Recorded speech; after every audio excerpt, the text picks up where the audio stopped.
unconditional love and always being there for me when I needed it, without question. I also want to thank my mother, as I can always see in her eyes how proud she is of me throughout my life and during this pursuit. I know my father's looking down from above with that same sentiment. The two of them have shown me what a good work ethic is and taught me that if you work hard, your dreams will come true. I want to also thank the All the Network, including my directors and their teams, for humoring me about the 1,000,001 ideas I've had over the years, and for their contribution to making this model possible, with their thoughts, ideas, and willingness to put it into action, proving its success. And last but not least, another thank you is needed for my business partner at NeuroEssence, Jessica, for believing in my work and continuing to generate excitement around potential business opportunities for our mission. A special acknowledgement goes to my grandfather, who is my inspiration for brain health. My papa lived a good, long life, he'd say.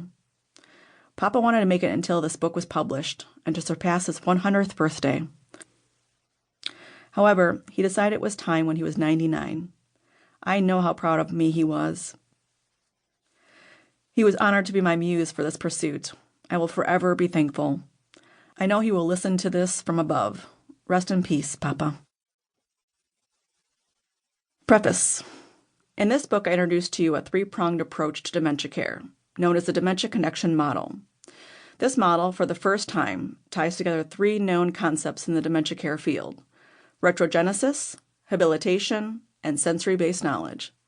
The goals of this book are to be completely transparent about what can happen as the disease progresses, assist you in better understanding what your loved one is experiencing, and explain how to connect with them in a meaningful way. I want you to feel the win-win.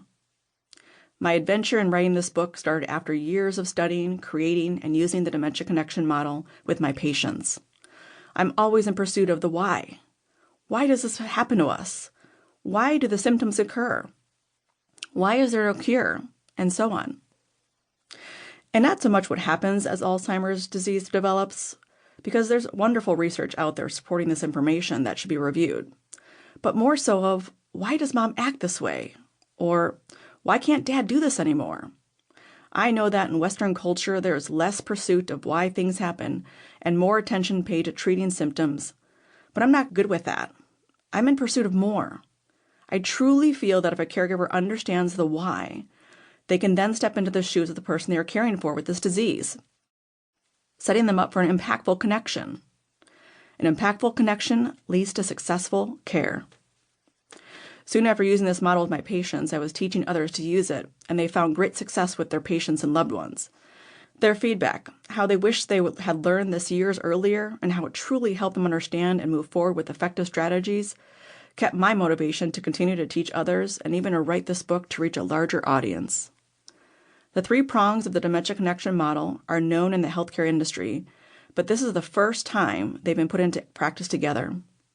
The origins of the model and first prong is based on the theory of retrogenesis, that as dementia progresses, the individual's skills, experiences, and memories all go in reverse to birth. The research backing this theory finds that people experiencing the moderate to late stages of the disease have a developmental age of 7 years to 4 weeks old. Children in this age range experience the world differently compared to adults, and learn through their senses rather than relying on factual knowledge, which helps us explain why individuals with the progressed form of the disease experience their world differently than those around them. The second prong, habilitation, focuses on the abilities of those living with dementia rather than on their disabilities. We know that people with dementia can still feel emotions because we observe their mood changes early on in the disease. We also know that they will experience their world, both learning and engagement, using their senses more and more as the disease progresses. We will use these two nuggets to our advantage for connecting to our patients and loved ones. Lastly comes the intervention. The third prong is called sensory-based knowledge and information. We will use sensory stimulation methods to influence our patients' or loved ones' feelings in a positive way, similar to the approach we use with children. Because they are taking in that sensory-based information through their senses to understand it.